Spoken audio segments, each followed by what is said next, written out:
Hey guys, this is Peter, and I wanted to do a video on 5G home internet as the last mile solution and why it's better than, well, traditional cable, at least in 2021. That is because 2 years ago, if someone had bet me that my entire family would be uploading and downloading simultaneously all day long, I would have said, you're crazy. There's no possible scenario in which that would happen.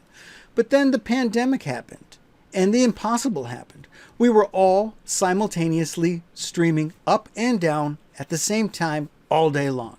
That's 3 kids that were distance learning and 2 adults that were remote working, and we're using Zoom and Teams. And the teachers and your bosses want to see your butt and chair, and they want to see you paying attention and looking into the lens and being involved. And guess what? That is upstream. Now, to this point, most of us had been consumers of the web, only taking down what others had consumed, whether they were videos or movies or comments. We just weren't pushing much up to the web. Occasionally a comment, but very few of us were pushing up video. A couple YouTubers here and there, but nothing that was all day long and full duplex, meaning up and down at the same time. Think about it. That's what you do during a Zoom call. You're up and down at the same time. So when the pandemic happened, guess what? My internet just went blah. My cable company failed me in 3 different ways. So I want to discuss those because you're probably suffering the same thing or could potentially. First of all was data caps. My cable company slipped in a data cap in 2016 by changing the terms of service.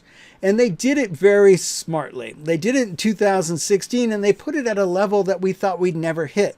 But they saw the writing on the wall. They saw that people were streaming video now, and it was a major threat to their entertainment capital where they send it over cable. But people were streaming now. And as it went from 480p to 720 and then to 1080, they saw the writing on the wall. Bandwidth needs were going way up. So what they did is put in a little cap there to kind of limit their exposure. And 1 terabyte no one was ever going to hit. With the pandemic, we hit it in 20 days. With kids streaming and the parents doing the same thing, we hit that quite easily. But now with 4K, a lot of content starting to come out in 4K, that's 4 times the amount of data as 1080p. So come on, this is going to be hit all the time by everyone. Anybody with the family, that is. If you're by yourself, you're probably not even bothering with that. The other one is upstream. I kind of alluded to the fact that we were not just content consumers anymore, but we're creators as well. And when you're on Zoom, you have an upstream as well as a downstream. You're taking your images, like I'm doing right now, and it's going up to the internet, and it's live, and it's constant. It's unrelenting, up and down. And that brings up the next part, and that is my home Wi-Fi. A lot of us get our Wi-Fi router from our cable company. It's part of the modem. It's all built together. Well, guess what? Now that you're all constantly streaming up and down, you need MIMO, multiple input, multiple output antennas. And yes, a lot of radios have had that in there for a long time. But now you need MU-MIMO for multiple user, multiple input, multiple output. And that's what came with the new router. So when I got a new gateway, it's both a router and a modem built together. And it's not perfect, and I'll go over some of the things that are in there. But it is 802.11ax, which has MU-MIMO, so it does enable multiple people to stream up and down at the same time simultaneously.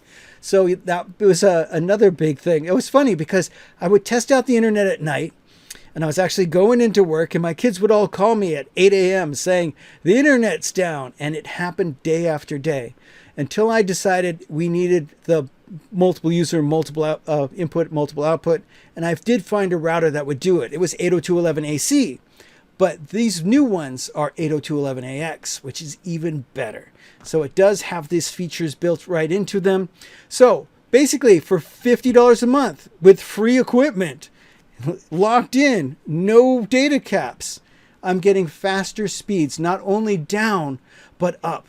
Yes, I'm getting twice the speed, actually about 2.5 times the speed down, but that's not as big of a deal. I'm getting 6 times the speed up, and that is huge. I went from 6 megabits up till 60 And that's huge. Now I can support these kind of things. So getting to some of the things that weren't quite perfect about it. It is a home router, and a lot of people have said when you really stress it out with a lot of usage, it does get warm. I'm not currently using it that way. I'm using it as a modem only. So the temperatures have been fine. I really haven't had any issues with that.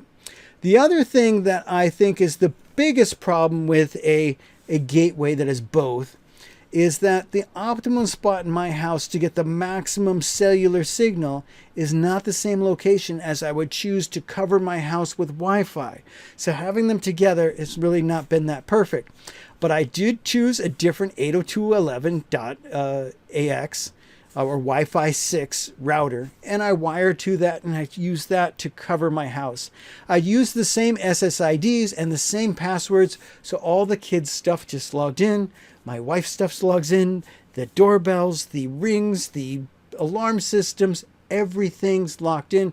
All of the Amazon, I can't say her name, Echoes? Yeah, I can say Echo. They all have no problem. Everything just worked. So far so good. $50 a month has radically improved everything in my house. Even if I just went out and bought a new Wi-Fi router, which I needed anyway, the ones I'd be looking at would be about $300. So getting one from T-Mobile, locking it in at a lower price with better service, and getting a new gateway, it's been fantastic. Hey, that reminds me, I had reported in an earlier video that the T-Mobile Home Gateway didn't support 2.4 gigahertz networking. And well, that was kind of true and kind of not. So I want to go over that. It actually will support it, but you have to use the web interface. You can't use the phone interface. I think that's a major mistake. But anyway, 192.168.12.1, got everything else here in cache. 12.1 will get you to the gateway. So here's my T-Mobile gateway, and as you can see, I'm still getting good signal. I can go ahead and show you the network, Wi-Fi networks. Here's the 2.4 gigahertz, and yeah, I had to turn it on, and I had to set it up to be B and G, because I have some devices that still want B, some older stuff, Raspberry Pis, that kind of stuff. And I don't even know if they probably support better than that, but I did have some older stuff, kids' tablets, that kind of stuff that needed B. So we went all the way back to B and G. We set it up to transmit power and all of that. It does come up. It does work great. Covers the house really nicely. I'm glad to have 2.4 gigahertz back, because frequencies, the lower they are, the better they travel. So 2.4 gigahertz reaches the edges of my house, and that has been excellent. So there you go, guys.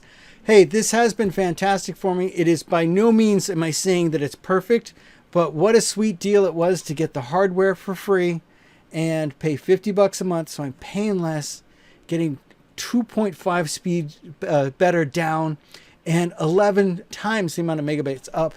And it has been so much better for us. Oh, and not to mention a new router that supports multiple user, multiple input, multiple output. So this has been fantastic. Anyway, guys, thank you for watching. Leave some comments down below, and we'll see you in the next one. Talk to you soon.